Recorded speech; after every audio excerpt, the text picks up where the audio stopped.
ข้าวเปาไผ่เนาะหนึ่งข้าวกินเองได้ซุมเฮาได้บอกนี่เลย ดีแล้วกันหนึ่งข้าวโอเคสบายดีทุกคนมื้อนี้กลับมาเบิ่งมันใหญ่เนาะพี่มื้อนี้กลับมานอนอยู่สวนคือเก่าตากมันไว้2 มื้อแล้ว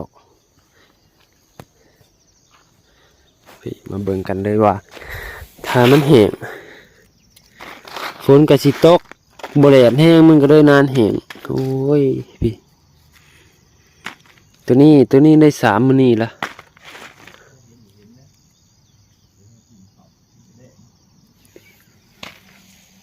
ตัวนี้ได้3 มื้อแล้วตัวนั้นได้2ตัวนั้นได้วานนี่ก็มีเนาะเบิดผ่าปูแล้วก็เดยตัวนี้ตัวมาในโดดนี่ก็เลยไล่รอถ่าตัวมันแห้งจังสิพานใหม่นี่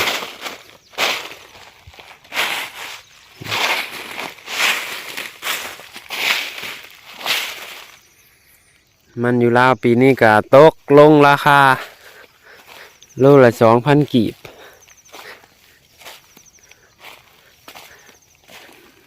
เพราะว่าอยู่ใส่ปีนี้ลงราคาเนาะมั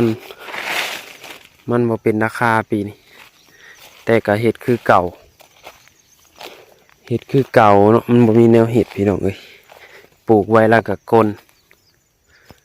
ปลูกไว้แล้วก็ขุดมาขายคือเก่าหั่นแหละนี่แหละมันปลูกเสล่องยางเนี่ยอันนี้เป็นต้นยางพารานี่เดี๋ยวนี้ก็เป็นต้นยางนี่ก็สิเป็นเถียง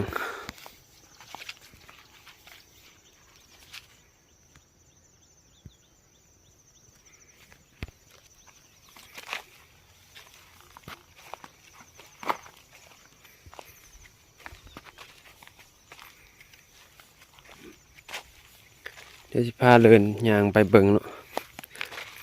ยางส้มเบิ่งมัน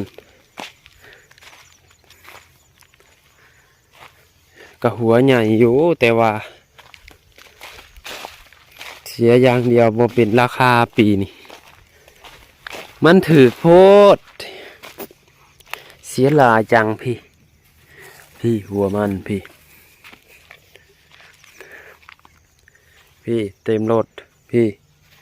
จะเป็นเหงากลมาเบิดเหงาเลยก็มีสิ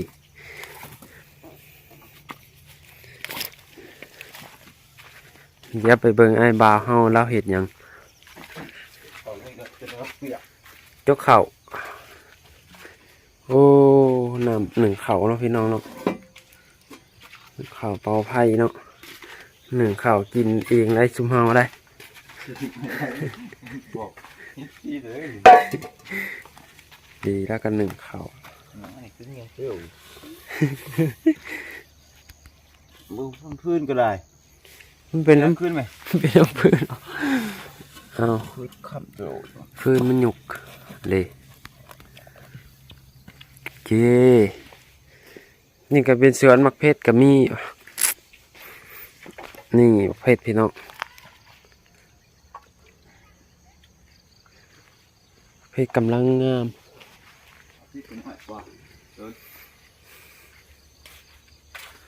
เมื่อคืนนี้เขากับปาร์ตี้อยู่เถียงหน้าหน่อยหนึ่งเนาะ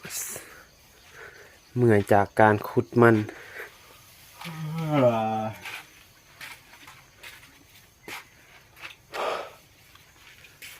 อันนี้ก็สิเป็นเครื่องจักรนี่เครื่องจักรที่เขาใส่ตัดมันนี่แหละอีบุมีดิ นี่คือกัน มีเข่าเลยนะปิดดิ มีหมุดเข่าโอ้ตะเวนแดงตะเวนออกแล้วผู้โอ้